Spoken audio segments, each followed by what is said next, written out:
Good morning, everyone. Brian here with BMK Retro Gaming. Another unboxing video is what I've got for you guys this morning. Had another package come in yesterday, a bit unexpectedly. Anyway, let's get into it.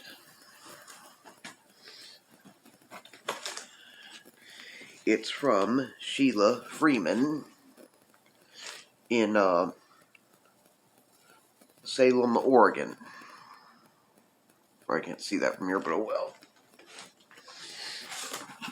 Okay, got a couple spare Intellivision catalogs from back in the day.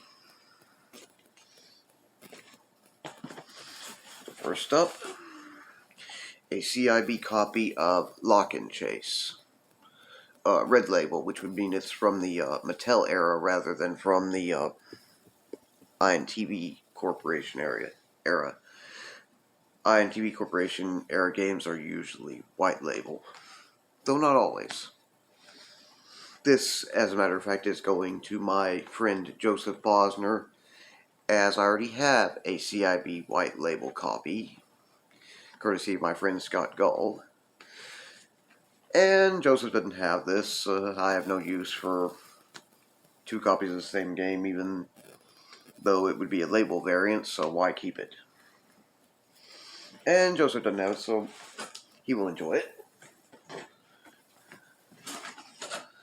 Las Vegas Poker and Blackjack. I am keeping this one because all I have, even though you guys can look back through my videos and see I reviewed the game a while back, what I have, or have before primarily, is just a loose copy. I do not really have a, never had a CIB box copy until now. The boxes may not be in the world's absolute greatest shape, but they're in decent shape, so why not keep them around? It's nicer than if you couldn't find them at all. Next up, Checkers. These are all Intellivision games, by the way.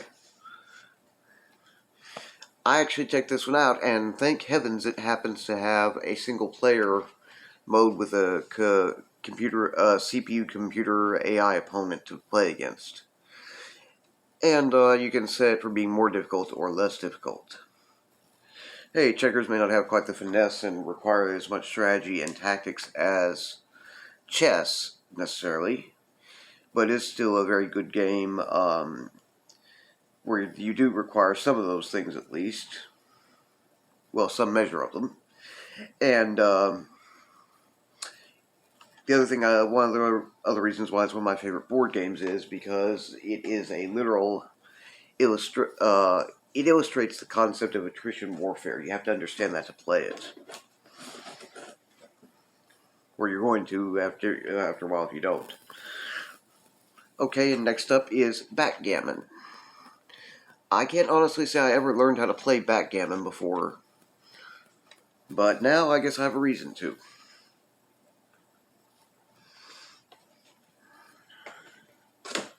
And next up after that is one of my old favorites, which has been reviewed, Frog Bog.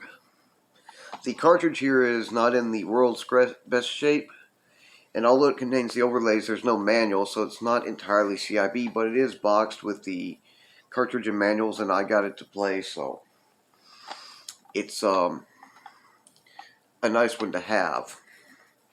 I do happen to love that game, Frog Bog. And last but not least, we have Advanced Dungeons and Dragons. The first one, I think, is oftentimes referred to also as Cloudy Mountain.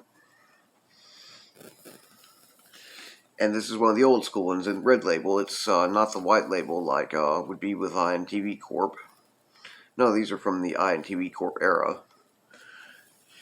And, well, this is not my favorite of the Dungeons and Dragons titles, but it is pretty good, and I will enjoy being challenged by it some. Anyway, I have to give a thank you to my friend Scott Gull for helping me acquire them, as I was, and as far as I know of right now, I'm still in between pays. And after showing him the listing and all, and making a proposal, he agreed to go ahead and help me win the the auction on them in order to get them. In fact, there's only one other bid on it so far, and waited till just the last minute and or last few seconds and made a superior bet, and that was the end of that. I will be reimbursing him for helping me out with that once I am able to. Not long from now, I don't guess. But yes, thank you, Scott, for helping me pull that off. After all, there were 5 out of 6 games here I didn't have. Well, Las Vegas Poker and Blackjack I do have as a loose copy, but I've already checked and found out my loose copy my local game exchange retailer will buy off of me. Which is a bit surprising considering it's the home video game console lines, the Intellivision home video game console line's original packing game, so you'd think anybody who has an Intellivision probably already has a copy, but they don't do a whole lot of Intellivision stuff like you might think, so they technically will take what they can get to stock that.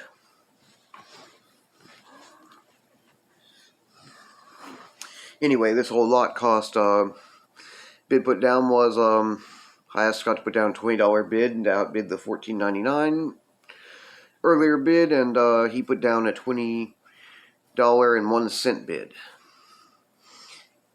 Which is pretty good because that's probably, put together, would probably be close to around $70, $75 worth of games.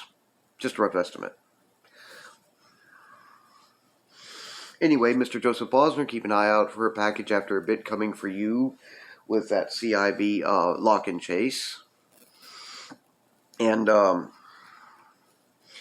will get around to reviewing for you guys the rest at some later point. Including lock and chase, ironically enough, since I still have a copy and haven't gotten around to reviewing it yet. Anyway, if you guys enjoy my channel's content, please like, share, and subscribe. And please don't hesitate to leave any questions, comments, or suggestions down in the comments section below. You guys take care, have a good morning, and I will see you again in my next video.